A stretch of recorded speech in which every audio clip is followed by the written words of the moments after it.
Hi everyone and welcome back to another video. So in today's video it's going to be a fun one. I'm going to be reading books that my sister has picked for me to read. She actually chose these in April for my April TBR and I never got round to them, so I thought it'd be fun to move them over and read them in a reading vlog because I do want to get to them. Obviously she's took her time out to like choose them and stuff. So just as like a little refresh in case you have all, which you most likely have, forgotten what was on my April TBR. We have The Fake Wife by Sharon Bolton. I don't know too much about it. I have read Sharon Bolton's work before and I've enjoyed some haven't been my favourite. I have enjoyed majority though, so I am looking forward to this one. It sounds really good. Then we have The Institute by Stephen King. This has been on my TBR for so long and I keep saying like I'm going to read it and I just never get to it, so this is going to be the time that I finally get to it. And I have heard obviously amazing things about Stephen King. This is going to be my first book from Stephen King and I'm very excited to dive on in. We have The Ashes and the Star-Cursed King, which is the second book in the series, and I can't wait to continue on with the series because I really enjoyed the first book, and then there's like a little novella in the middle and I really enjoyed that as well. I am looking forward to seeing what happens within the second book because the way that the first book ended and all that information and everything was just wild, and so I can't wait to actually finish the series as well. And then we have Twin Crowns, which I'm a little bit nervous for just because it is YA, but I'm going to give it a go because it's about witches and I do like books about witches, although there was a time where I read loads and it was just like a lot for me at the time, but I'm excited to get into it. And I believe it's about twins or something along those lines, which is going to be so different from what I have read before, so I'm looking forward to that. Then we have Great and Precious Things, and I'm really looking forward to this one because I love Rebecca Yarros's writing. Obviously I love Fourth Ring, I love The Last Letter. The one I didn't really enjoy was Things I Wanted to Say, I think it's called. No, what was it called? Things I Wanted to... I'm not sure. It was this one. I can't remember what it's actually called. But this one I wasn't a fan of. I'm not too sure why necessarily. I think it's because it was set like back and more into like the olden times. It was like going backwards and forwards. I don't know. It just personally wasn't for me. I've had more good experiences with Rebecca Yarros than not. And this, I just have a feeling is going to break my heart into absolute pieces and I can't wait. Those are the books that I'm going to be reading during today's video. So let's just get right into it.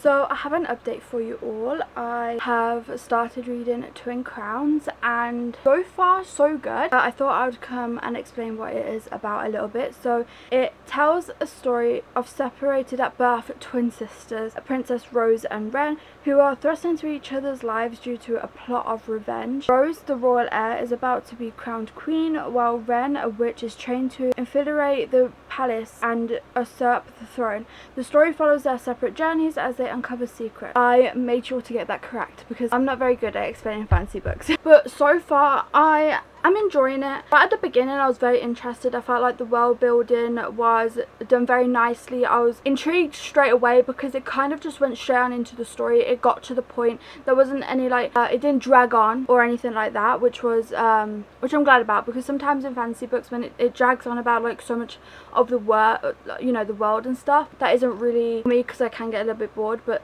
yeah, I do feel like this kind of just jumped straight into the story, which I like. But I'm currently 140 pages in, which is chapter 15. But yeah, so far so good. I would say I'm not really thrown off by like the YA stuff yet, but I have noticed that when it's a YA and fantasy, sometimes it's okay for me because it depends how good the story is to whether I'm bothered about it or not. So yeah, that is all I would have to say for now. So I am back with an update for Twisted Crowns, and to be completely honest, I feel like I don't really have much to say about it. I decided to rate it 3 stars as I feel like it was an average read. It was fun. I did find it interesting. There was a part in the middle of the book where I felt like it was kind of falling flat and I was starting to get a little bit bored. I don't know, I felt like it was starting to drag on quite a bit, but then near the end when things started to happen, you know, in fantasy books when there's that like everything's happening type thing, that was the moment that I started to really enjoy it again. I did really enjoy it. I enjoyed the storyline. I found it very interesting and it did feel very YA. It started to, I think because I was kind of like paying attention to it, I really noticed how YA it is, and I would say it didn't put me off because I was enjoying the storyline, so it wasn't really a big deal. But I think it is the fact of like YA just isn't for me, but in some fantasy fantasies, it is okay. But yeah, otherwise I don't really have much else to say.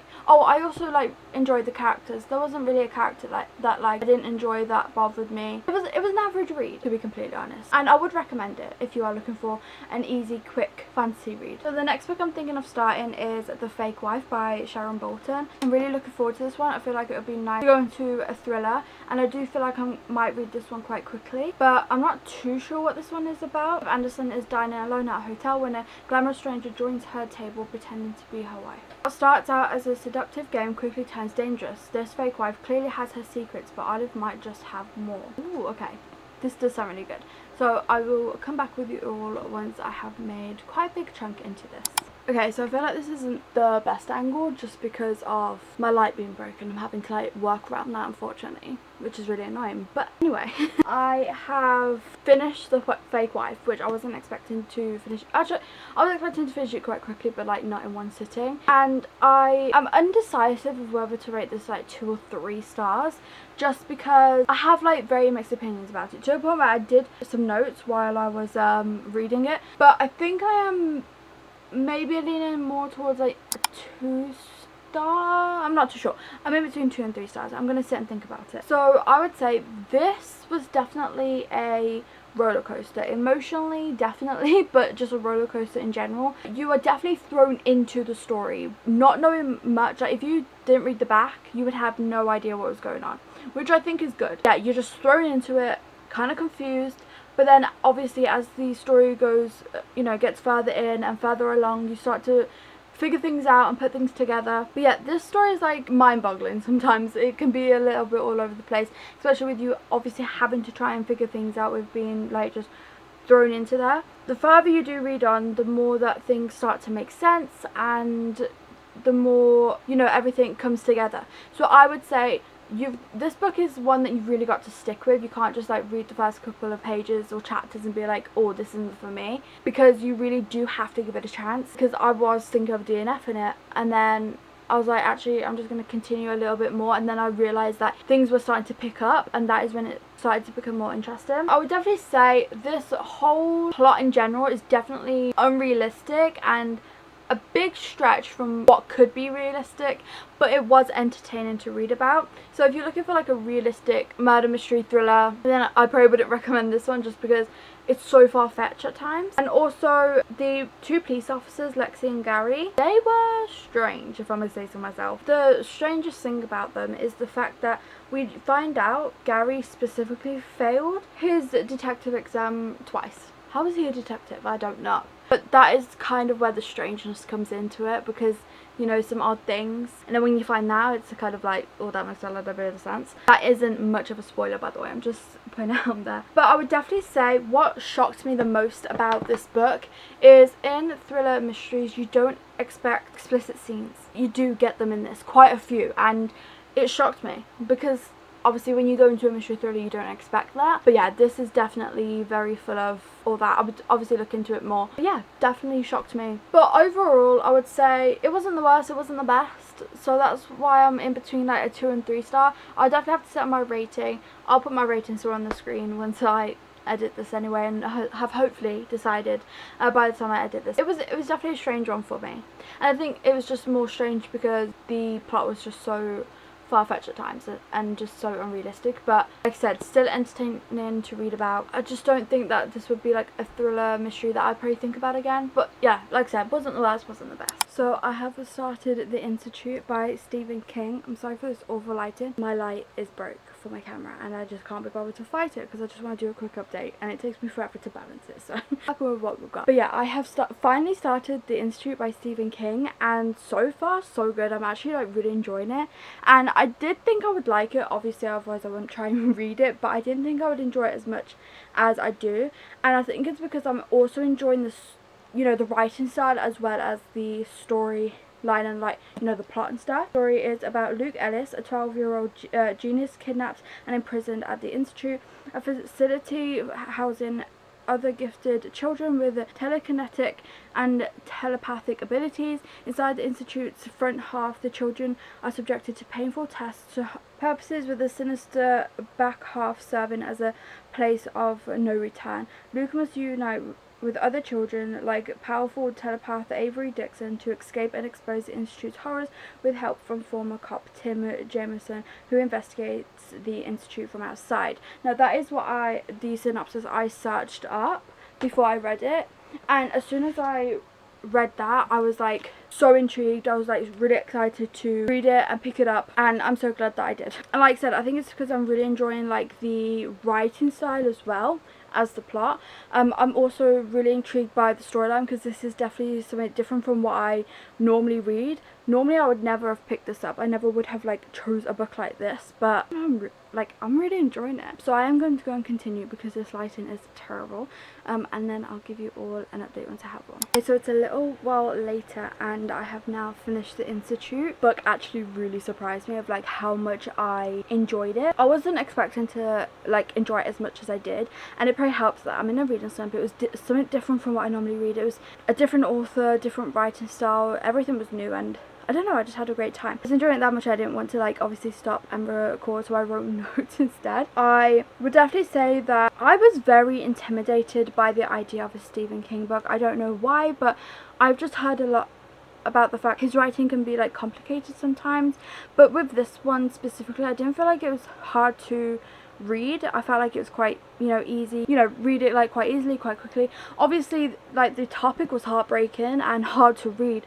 I'm on about the writing style though, and obviously like I mentioned at the beginning of the video, this was my first ever Stephen King book, and I'm so glad that this was my first one, because I feel like, I don't know, it was a good choice. I really enjoyed it, and I can't wait to read more of Stephen King's books. And let me just tell you, it did not disappoint. And to the story, I found the strength of the children and the way the story is connected in the middle of the book.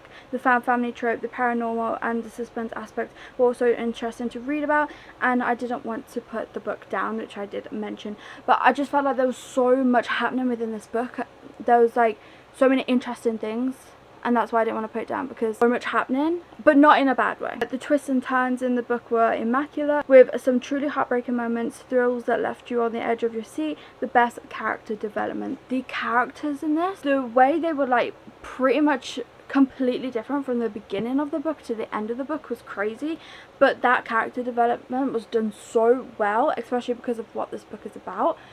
I don't know, it was so good. So I think I'm very indecisive of whether to rate this 4 stars or 4.5 stars. I did really enjoy it. A little part of me is thinking 5 stars, but I'm not too sure. I don't know how, like, I'm indecisive. But like I said, I always put my rating on the screen, so that is what I have decided to rate it near the end. I think what's making me undecisive is, actually I don't know why it's making me indecisive, because I did really enjoy this book, and I feel like I haven't had anything negative to say about it, so it should be a 5 star. But for me to rate books 5 stars, I always have to have that 5 star feeling. If you know, you know. I just don't know if I'm getting that. A little part of me is.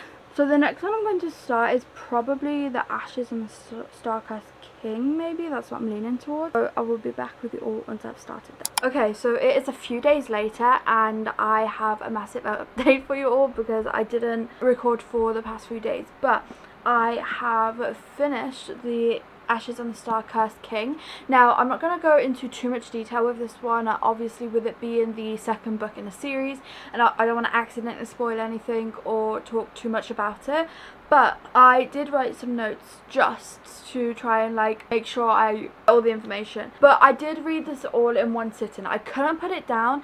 The plot of this book and the twists, well, not really like twists and turns, but like the anticipation that you had throughout this whole book was like so good and so interesting, and especially because this is the second book, and with fantasy books, most of the time the second book you always get more information, more happens, more action packed, you know, it's always a little bit more interesting, at least in my personal opinion.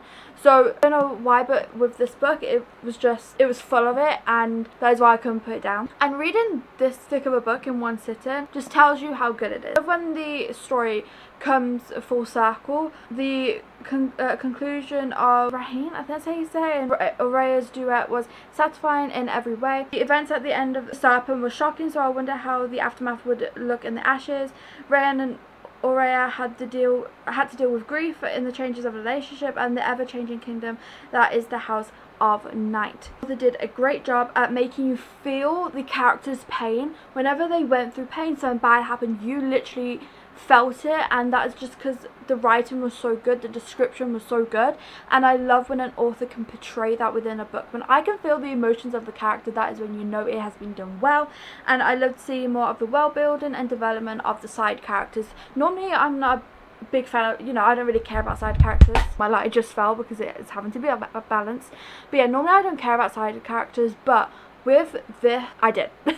And it's hard to make someone care about side characters. And then I also finished Great and Precious Things, and I feel like I don't have too much to say about it, except for this was a 5-star read. Absolutely loved this book.